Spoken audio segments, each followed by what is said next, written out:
Mayong hapon, anin ang Butuan On News Update sa Butuan City Public Information Office.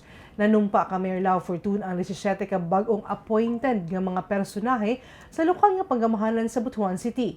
Ang mga nanumpa nagikan sa nagkadayang departamento sa City Government, nga gilangkuban sa City General Services Department, City Transportation and Traffic Management Department, City Assessment Services Department, City Procurement Management Department, City Environment and Natural Resources Department, City Legal Department, City Planning and Development Department, City Education Development Department o City Internal Audit Services Department.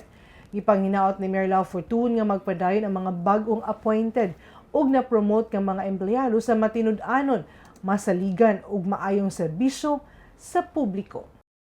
O makatong update ni Adlaw alang sa mga updates, follow and like ang official Facebook page, TikTok, Instagram o subscribe sa YouTube channel sa Butuan City Public Information Office. Ako si Charmaine Awitan. Daghang salamat ug dalaygon ang Dios.